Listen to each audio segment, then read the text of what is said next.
Jasmine नाज बढ़ते हैं खबरों की तरफ। माउंट हेरा स्कूल इरबा में आई फ्लू के संक्रमण को लेकर 2 दिवसीय निःशुल्क नेत्र जांच शिविर का आयोजन।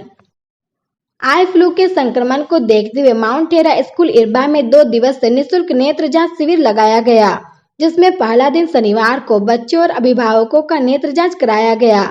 सोमवार को नेत्र जांच शिविर का दूसरा और अंतिम दिन है। जांच शिविर में आंख से संबंधित समस्याओं का निकट दृष्टि दोष, दूर दृष्टि दोष, आंख का लाल होना, आंख से पानी गिरना, आंख से कम दिखाई देना, मोतियाबिंद आदि सभी रोग एवं चश्मा का भी जांच कराया। इस शिविर में थर्ड आई क्लिनिक के डॉक्टर विशाल कुमार चौधरी, नेत्र चिकित्सक और डॉक्टर स्वाति सुमन द्वारा बच्चों की आंखों की जाँच की गयी। आई ड्रॉप के साथ चश्मा बांटा गया, उन्हें स्वास्थ्य संबंधित महत्वपूर्ण जानकारी दी गई। बच्चों और अभिभावकों की जिज्ञासा को देखते हुए चिकित्सकों ने आगे भी स्कूल में शिविर लगाने का आश्वासन दिया है। माउंट हेरा स्कूल के प्रबंधक आफ्ताब आलम उर्फ बबलू ने कहा कि आई फ्लू की संक्रमण को देखते हुए नेत्र जांच शिविर लगाया गया, जिसमें बच्चों को संक्रमण की रोकथाम पर उपाय बताया गया। माउंट हेरा स्कूल प्रबंधक की तरफ से थर्ड आई क्लिनिक के डॉक्टर विशाल कुमार चौधरी, नेत्र चिकित्सक और डॉक्टर स्वाति सुमन की टीम को शिविर लगाने को लेकर धन्यवाद दिया और शॉल ओढ़ाकर दोनों डॉक्टरों को सम्मानित किया। नेत्र जांच को सफल बनाने में माउंट हेरा स्कूल प्रबंधक आफ्ताब आलम उर्फ बबलू, सचिव अंजुम परवीन सहित स्कूल के शिक्षक शिक्षिकाओं और स्टाफ का सराहनीय योगदान रहा। माउंट हेरा स्कूल में कैंप लगाए, डॉक्टर साहब से मेरी वार्ता हुई थी फोन में, उनका चैनल में भी जाकर हमने बात किया था। उसी पीरियड में बच्चा को मेरा वाइफ यहाँ पर टीचर है, पढ़ाती है, उनको जब हल्का महसूस हुआ और एक बच्चा को होने लगा, चश्मा लगाने लगा, तो हमको पता चला कि आई फ्लू का संक्रमण जो भी है आसपास में आप आ गया। तो डॉक्टर साहब से वार्ता करने के बाद बोला कि सर मेरा कैंप लगा दीजिए स्कूल में, बच्चे लोग को आँख का प्रॉब्लम हो रहा है, यही सोच के हम ये करवाएं अपने स्कूल में। टोटल आज पहला दिन है नेत्र जांच शिविर का, दूसरा आपका मंडे को चलेगा, तो आज कितना टेस्ट वगैरह सब हुआ? आज मैक्सिमम जो सीनियर सेक्शन का बच्चा हमको लगता है 125 के आसपास चेकअप कराएं, जिसमें गार्जियन वगैरह सब भी? गार्जियन भी कुछ थे, गार्जियन भी थे, कुछ टीचर लोग हैं, कुछ स्टाफ है, नॉन स्टाफ है, सब लोग को कराएं। करीबन आज 150 मरीज का जाँच हुआ और मंडे को जूनियर सेक्शन का बच्चा है, कम से कम 250 प्लस है हम लोग का, वो मंडे को हम लोग कराएंगे। मेरा नाम Aftab Alam, Mount Hira school director.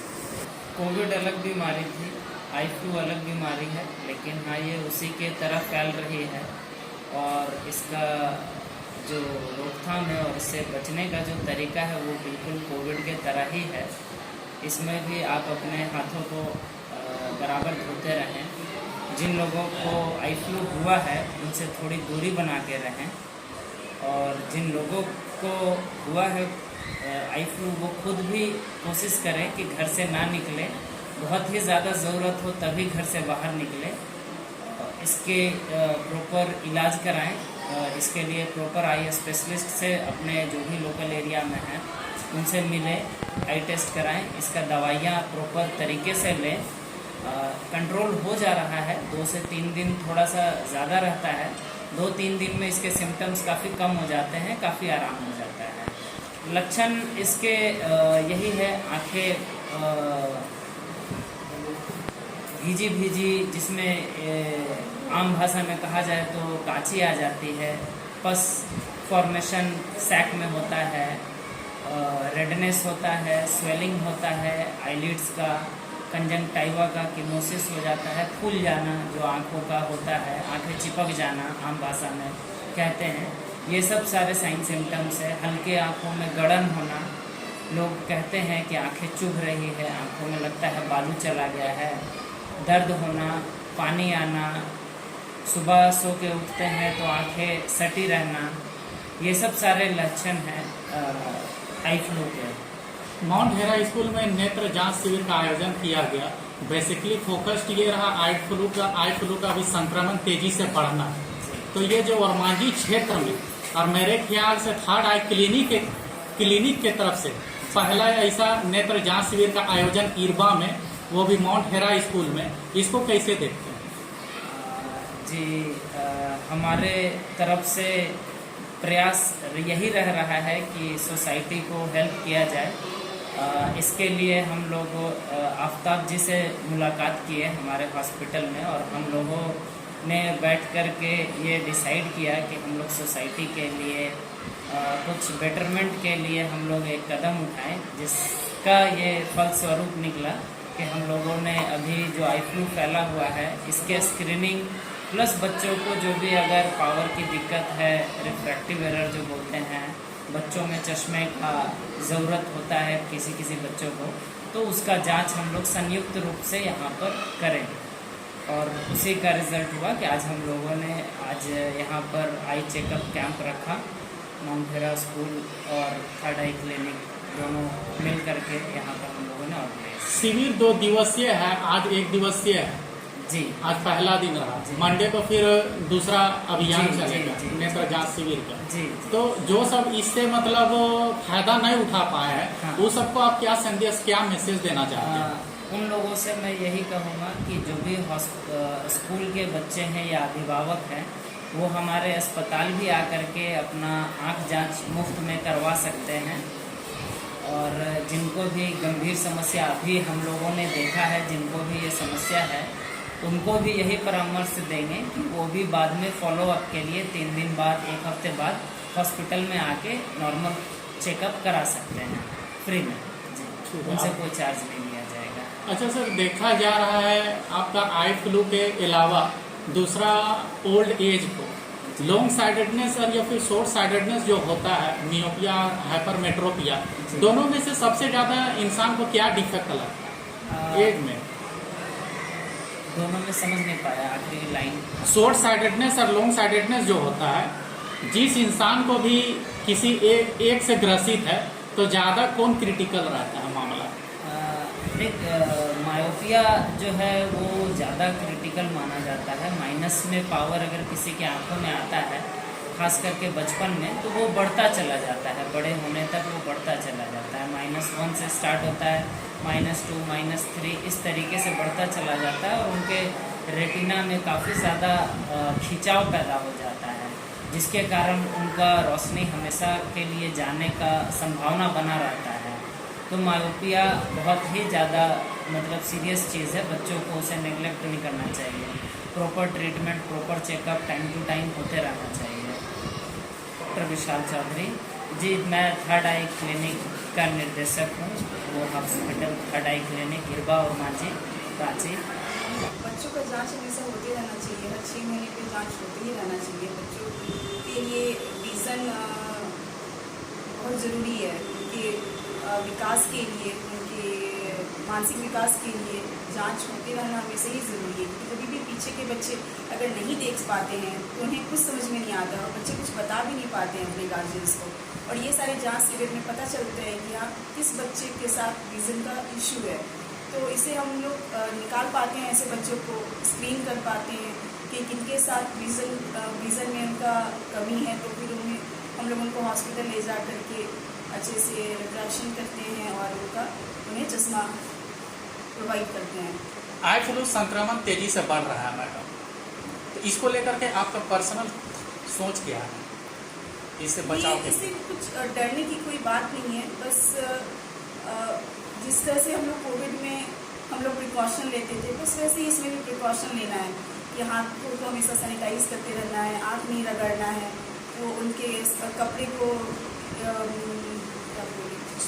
इस्तेमाल नहीं करना है, और दवाइयाँ लेती रहनी है समय समय पे। प्रॉपर तरीके से दवा लेंगे तो वो 1 से 2 से 3 दिन में ये ठीक भी हो जाता है, और अगर आप पहले से प्रिकॉशन लेते रहेंगे तो इससे आप बच भी सकते हैं। डॉक्टर साथ मैडम, माउंट हेरा स्कूल में आप पढ़ाते हैं, कौन सा क्लास टीचर हैं आप, और क्या सब्जेक्ट्स आपका फोकस रहता है, किस सब्जेक्ट्स? मैं क्लास 7 क्लास टीचर हूँ, एंड देन मेरा SST बैकग्राउंड है, मैं SST पढ़ाती हूँ। क्लास टीचर इन लोगों को मैं SST पढ़ाती हूँ।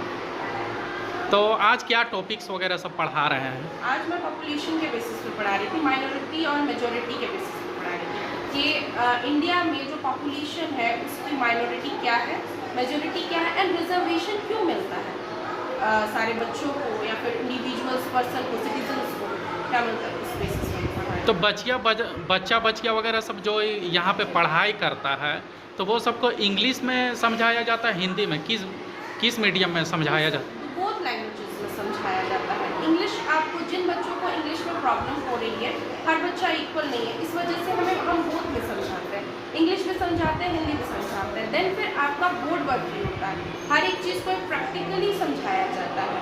मान लीजिए अगर माउंटेन्स के बेसिस पे उनको मैप के बेसिस पे समझाया जाता है। आपका अगर हो गया कि फंडामेंटल के बेसिस पे एक एक टॉपिक को समझाया जाता है कि इन आर्टिकल्स के तहत बच्चों को क्या क्या मिला है, हमें इक्वालिटी कौन कौन सी मिली है, फंडामेंटल राइट्स कौन कौन से मिले हैं, प्रिंसिपल्स कौन कौन सी मिली है। तो ये इंग्लिश और हिंदी बोथ में समझाया जाता है। सोशल स्टडीज़ का आप टीचर हैं मैडम, करंट अफेयर्स वगैरह सबसे भी आप कुछ टॉपिक्स वगैरह सब उठाते हैं, कैसे आप उसको प्राथमिकता लेते हैं? प्राथमिकता जैसे कि मान लीजिए अभी करंट में चल रहा हमारा इंडिया का पॉपुलेशन बहुत ज़्यादा एक्सप्लोजन हो रहा है, मतलब बहुत ज़्यादा हाई हो रहा है हमारा इंडिया का पॉपुलेशन, तो वो हमारे लिए एक मैटर बन गया है, तो उसको समझाया। जैसे कि आज मैंने पॉपुलेशन के बेसिस पे समझा, उनको उस करंट अफेयर को भी मैंने समझा, क्योंकि इंडिया सेकंड लार्जेस्ट पॉपुलेशन पे चला गया है इंडिया, चाइना को भी पीछे छोड़ के हमारा इंडिया, तो उसको मैं बता रही हूँ कि बच्चों कैसे आप जो पॉपुलेशन है उसको कम कर सकते हैं। और फिर हमारा पॉवर्टी भी इससे बहुत ज़्यादा बढ़ रहा है, तो पॉवर्टी को कैसे कम कर सकते हैं हम, बस इन चीज़ों पे। अनएम्प्लॉयमेंट बढ़ रहा है, अनएम्प्लॉयमेंट रेट भी बहुत ज़्यादा इंक्रीज करा, प्राइस हाई हो रहे हैं, हमारा जो मटेरियल्स का प्राइस है वो हाई हो रहे हैं, तो जिसकी वजह से हम उन करंट अफेयर को, छोटे छोटे करंट अफेयर्स जो होते हैं जो रोज़मर्रा की ज़िंदगी में हमारा होता है, उनको उठाते हैं। मैं रुफी परवीन मैडम, जो सोशल स्टडीज़ आज पढ़ा रही है या फिर बराबर ये उसी का टीचर है, तो आज कौन सा टॉपिक्स को लेकर के पढ़ा रही है? Population of different regions groups in India, many countries, जैसे कि पॉपुलेशन हमारे इंडिया में बहुत ज़्यादा बढ़ गया है और सेकेंड नंबर में हम लोग का है इंडिया पॉपुलेशन में देखा जाए, और ये बहुत ज़्यादा बढ़ रहा है और इसे हमें कम करना चाहिए। और देखिए अगर कोई दो घर है, एक घर में 2 बच्चे हैं और एक घर में 5 बच्चे हैं, तो जो 2 बच्चे हैं उनका हर चीज़ पूरा हो जाता है और जो 5 बच्चे हैं उनका हर चीज़ पूरा नहीं हो पाता है। और ऐसे बहुत सारे ये एग्जाम्पल्स है पॉपुलेशन को लेके। तो वही पॉपुलेशन ज़्यादा है जहाँ पे वहाँ पे हर चीज़ की पूरी नहीं हो सकती है, जैसे कि वाटर की कमी और फिर फ्रूट्स वगैरह, ये सब कुछ अच्छे से नहीं मिल पा रहा है पॉपुलेशन की वजह से। यही रीज़न है पॉपुलेशन का कि हर चीज़ सबके लिए अच्छा नहीं हो पा रहा है। नाम क्या हुआ? अतीफा।